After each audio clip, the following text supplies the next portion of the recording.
News এই মুহূর্তে নিবেদন করছেন ট্যালেন্টো এভিয়েশন।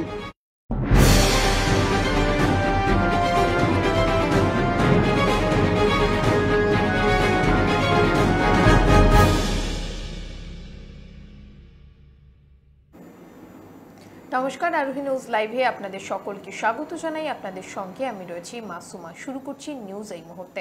আর শুরুতেই নজর রাখবো যে খবরের দিকে। নিউটাউনে অধ্যাপককে নিগ্রহের ঘটনায় গ্রেপ্তার হলো একজন, এবং যেমনটা জানা গিয়েছে ওই ধৃত মুর্শিদাবাদের বাসিন্দা। গতকাল রাতে নিউটাউন থানার পুলিশ ওই ধৃতকে গ্রেপ্তার করতে সক্ষম হয়।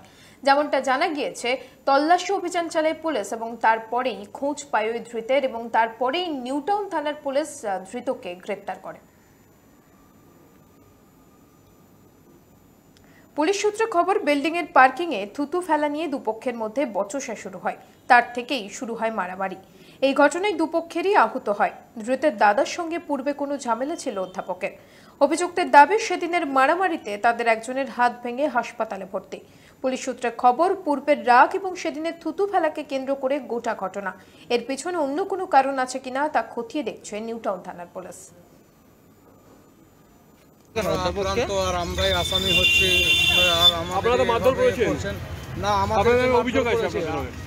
আমরা মারধর করিনি, আমাদেরকে মারধর করেছে। আমরা প্রাণের ভয়ে পালিয়েছি। আমার ভাইয়ের হাত ফ্র্যাকচার হয়ে গেছে, তার অপারেশন হবে, সে হসপিটালে ভর্তি আছে। কি নিয়ে ঝামেলাটা, কি নিয়ে ঝামেলা হয়েছে? হঠাৎ আক্রমণ করেছে। এর আগে পুরনো বিবাদ ছিল আমার দাদার সাথে, তার জেরে আমাদের উপরে হঠাৎ আক্রমণ করেছে।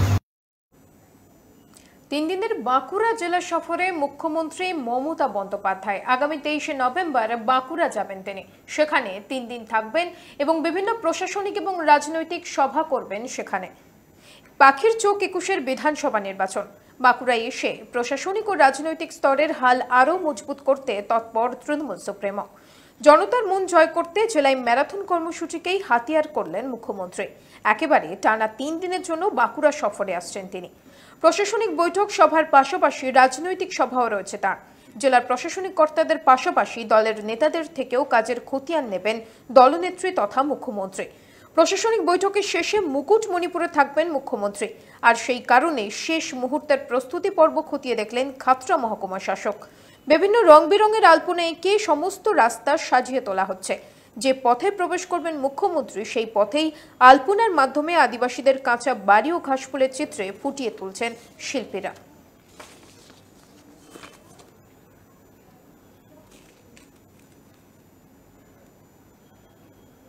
প্রতি বছরের মতো এবছরও মধ্যমগ্রামের বাদু কাঞ্চনতলায় গো পুজোর আয়োজন করা হয়। যে পুজোয় উপস্থিত ছিলেন বেশ কিছু তৃণমূল নেতৃত্ব। বেশ জাঁকজমকভাবেই এদিনের গো পুজোর আয়োজন করা হয়। অনুষ্ঠানে উপস্থিত ছিলেন রাজ্য তৃণমূল কংগ্রেসের মুখপাত্র তথা কোর কমিটির সদস্য, পশ্চিমবঙ্গ পরিবহন পরিকাঠামো উন্নয়ন নিগমের চেয়ারম্যান, আন্তর্জাতিক মারোয়ারি সম্মেলনের সভাপতি, প্রাক্তন বিধায়ক দীনেশ বাজাজ। দীনেশ বাজাজের নেতৃত্বে এই অনুষ্ঠান পালিত হয় নারায়ণ গোশালায়। দেখুন, বিজেপি কি বলছে না বলছে সেটা আমাদের কিছু দেখার নেই। আমরা তো এটা গত 5 বছর দিয়ে করে আসছি এখানে। তো বিজেপি থেকে আমাদেরকে হিন্দুত্ব বুঝতে হবে না, যে হিন্দুত্ব কী আছে না আছে। তারা তো বাইরে থেকে লোক এসে বহিরাগত নিয়ে এসে এখানে যা কিছু করছে। বাংলা লোকের উপর তো তাদের বিশ্বাস নেই, তাই জন্য ওরা বাইরে থেকে লোক নিয়ে এসে এখানে যা করে করছে। কিন্তু আমরা বাংলার কৃষ্টি সংস্কৃতি সব আমরা জানি, এখানে কি হয় না হয়। এটা হিন্দু ধর্মের সংস্কৃতি, এটা বাংলারও না, সবারই সংস্কৃতি। গোমাতা সবার মাতা আছেন, এটা নতুন করে কিছু করা হচ্ছে না। ভগবান শ্রীকৃষ্ণ বলেছেন গবাং মধ্যে বাসাম্যহম, এবং আমরা যদি দেখি বর্তমানে গো পুজো যদি বাইরে থেকে আমদানি করা হয়েছে বা কিছু, তা তো না। আমরা বাঙালিরা সাধারণত দেখে থাকি কালী পুজোর পরের দিন থেকেই গো পুজো শুরু হয়ে যায়, এবং কালী পুজোর পর প্রতিপদ থেকেই অষ্টমী পর্যন্ত যে গোবর্ধন লীলা আছে ভগবানের, সেই সময় দেখা যায় যে গো পুজোর বিশেষ রীতি আমাদের সনাতন ধর্মে আছে। তা সেই হিসাবেই আমরা একজন বাঙালি হিসাবে, সাধারণ ব্রাহ্মণ পরিবারের সন্তান হিসাবে গো পুজো করে থাকি। এবং আপনি যদি দেখেন যে গ্রাম বাংলার প্রত্যেকটা বাড়িতেই, যাদের বাড়িতে গরু আছে, কপালে হলুদের টিকা, পায়ে আলতা সিঁদুর দিয়ে আমরা বাঙালিরাও পুজো করে থাকি। শ্রাদ্ধ অনুষ্ঠানের আগের দিন করোনাকে আক্রান্ত হয়ে মৃত রোগী সুস্থ হয়ে বাড়ি ফিরে এলো। সত্যি অবাক করা কাণ্ড। এবং তার পরিবারের লোক হাসপাতালের গাফিলতির অভিযোগ তুলেছে।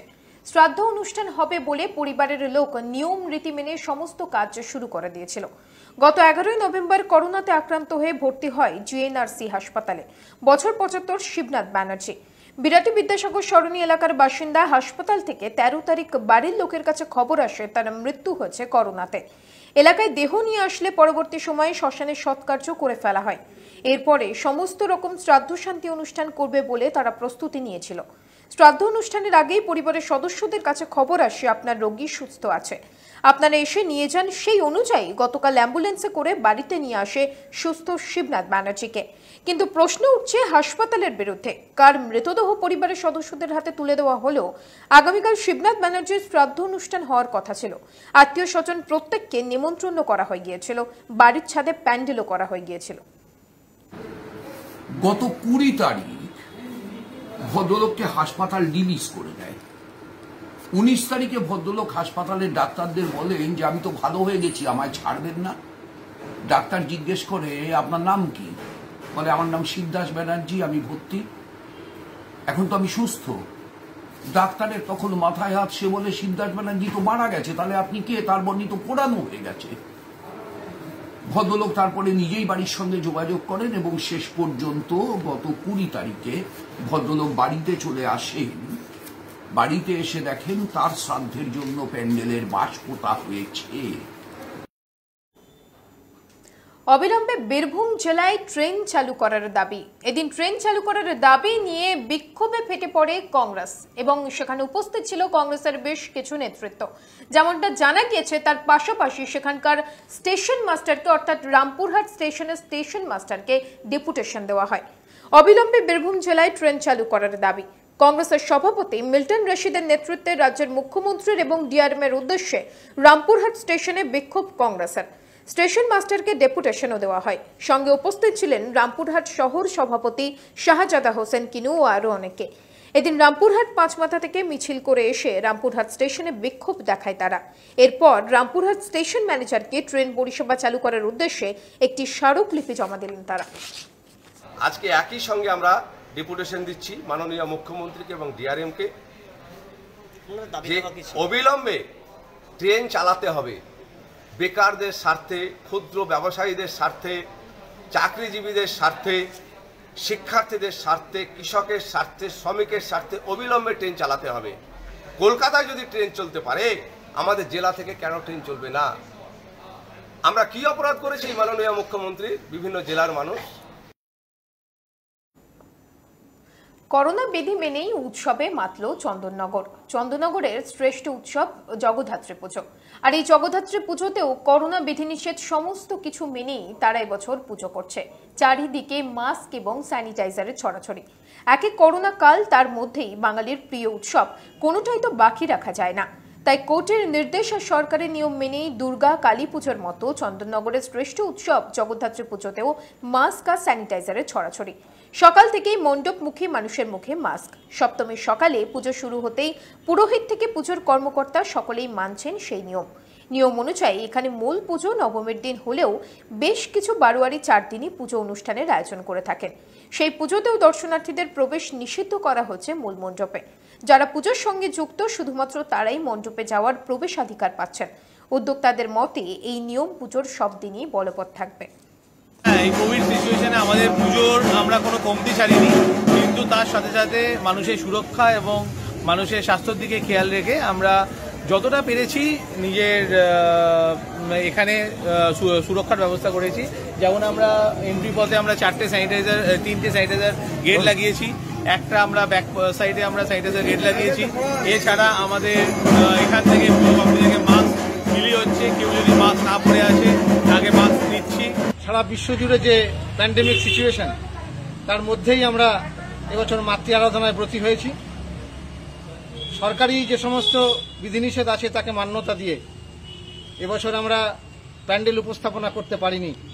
সম্পূর্ণ দেখছেন সম্পূর্ণ খোলামেলা প্যান্ডেল, যেখানে দর্শনার্থীরা এসে আমাদের মাতৃ প্রতিমা দর্শন করতে পারবেন। আবহাওয়া দপ্তর আগেই জানিয়েছিল দক্ষিণবঙ্গ জুড়ে বৃষ্টি আসবে, তা বলার আর অপেক্ষা রাখল না। গতকাল রাত থেকে বৃষ্টি শুরু হয়ে গেছে বাঁকুড়ার বিভিন্ন জায়গায়। তবে ক্ষতির মুখে চাষিরা এই সময় মাঠে ধান এবং বাড়ির খামারে ধান রয়েছে। বৃষ্টি পেলে ধানের অঙ্কুর হয়ে যাবে, এর ফলে বিপাকে পড়বে চাষিরা। তাছাড়াও চাষিদের দাবি, দীর্ঘ লকডাউনে চাষের কাজ করার জন্য সেভাবে লোক পাওয়া যায়নি, অনেক কষ্ট করে তাদেরকে চাষ করতে হয়েছে। কিন্তু অসময়ে বৃষ্টিতে সেই চাষের যে পরিশ্রম, সেই পরিশ্রমের ফসল বাড়িতে তারা তুলতে পারবেন না। বিপাকে পড়েছে চাষিরা। আগামী দিন যদি আরো বৃষ্টি হয় তাহলে চাষিদের মাথায় হাত পড়বে, এমনটাই জানালেন চাষিরা। এখন সমস্যায় বলতে এই যে লকডাউনে লোকজন পাওয়া যায় না, এই যে যদি আরও যদি বড় আকারে যদি বৃষ্টি চলে আসে তাতে তো আমরা মানে বহু সমস্যায় পড়ে যাব। কালী পুজোর আগে থেকে তো ধান কাটা ছিল, এগুলো বাঁধা হয়ে গেছে, কিন্তু হঠাৎ করে বৃষ্টি আসার পক্ষে আমাদের এই ধানগুলো সব ভিজে গেছে। আবার এখানে তো ভিজেছেই, খামারও বেশ ভালো জল পড়েছে। এরকম তো তাড়াতাড়ি হয়ে গেছে বৃষ্টিটা, আমাদের খুব ক্ষতির মুখেই আছে। নিউজ এই মুহূর্তে এখন এই পর্যন্তই। অন্যান্য সব খবরের জন্য দেখতে থাকুন আরোহী নিউজ।